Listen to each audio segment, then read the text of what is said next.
जी आ मौसम बदल गया तो हुण ना पत्ते पुत्ते टालियां बूटियां ने कढ़ ले आ ते जिथे भी हरियाली होवे ना, हरियाली उंज ही बंदे दी रूह नूं बड़ा सुकून दिंदी। जानवर परिंदे बड़े आंदे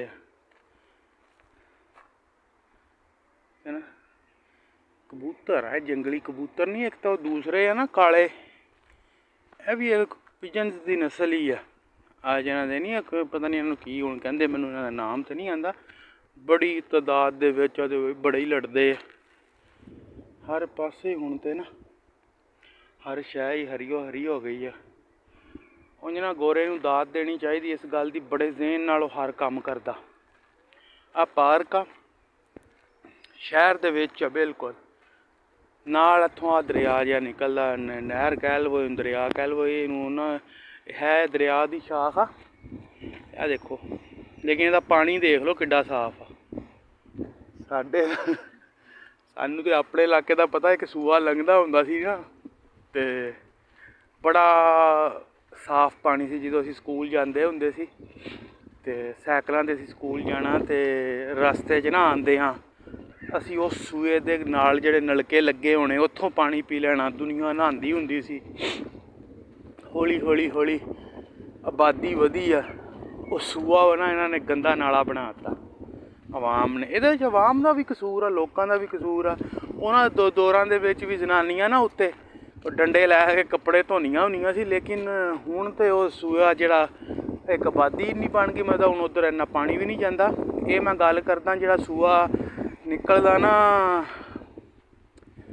आ जेह्ड़ा आ यार केह्ड़ा म्हल्ला आ, आरफाबाद अग्गे किले आ, ए जेह्ड़ा एयरशट टाउन दे कोल जेह्ड़ा सी ना, मंडी बहाउद्दीन दी गल करदा, उस सूए दी गल करदा। असीं उत्थों स्कूलों चों निकलना, स्कूलों चों MBI स्कूल अग्गे पिच्छे, ते उत्थों सरकार मेरी असीं ना बड़ा पानी शानी पी के, ते पानी भी ओहदा बड़ा उस टाइम स्वाद सी। लेकिन हुण ते अवाम ने, मैं हुण जाके देखिया कि पिछली बारी गया सी उत्थे, ते हुण ना नालियां पै गईयां उस सूए दे विच। उदों भी सी लेकिन उस टाइम इन्नी आबादी नहीं सी है। इत्थे देख लो, ए मैं इत्थों पता कीता, तुहानूं मैं पानी की सफाई दिखाना, पानी साफ किन्ना आ। पानी की सफाई देखो, इन्ना नहीं है पानी है, लेकिन ये थल्लों तुहानूं ना जमीन नज़र आंदी है। जो भी थल्ले पत्थर पे आ या कच्ची मिट्टी है, जो भी है, ये असीं अपनी ना चीज़ां साफ रखांगे। हर शा गौरमेंट ते पा के, दूजियां ते पा के असीं अपने कंन लपेट लैन्ने आं। हुण ऐ ओह देख, हुण कुदरत देखो, बतखां बिच उड्ड रहियां आ, गोरे आए इत्थे अपना छावें कोई बैठा, अजे तां धुप्प पूरी लग्गी नहीं, न्याणिआं नूं लोकी लै के आंदे इत्थे, अपना फिरदे टुरदे आ, अपना मुड़ के चले जांदे। ये फर्क आ साडे विच ते इन्हां लोकां दे विच तां। लेकिन इन्हां विच भी हुण बंदा कहे जी ये अकले कुल आ, अकले कुल ते कोई बंदा भी नहीं हुंदा। लेकिन इन्हां नूं ना अपनी चीज़ संभालनी आंदी आ। जिन्नों तक असीं जेह्ड़ी चीज़ ते पैसे नहीं ना खर्चदे, असीं उस चीज़ नूं अपनी मनदे ही नहीं। हालांकि जो पाकिस्तान दा है वो साडों, असीं ओहदी केयर सानूं अपनी चीज़ बना के करनी चाहिदी है। थोड़ी जी वीडियो लंबी हो जानी है, गुजारा करो, ये पार्ट बना लवांगे। ते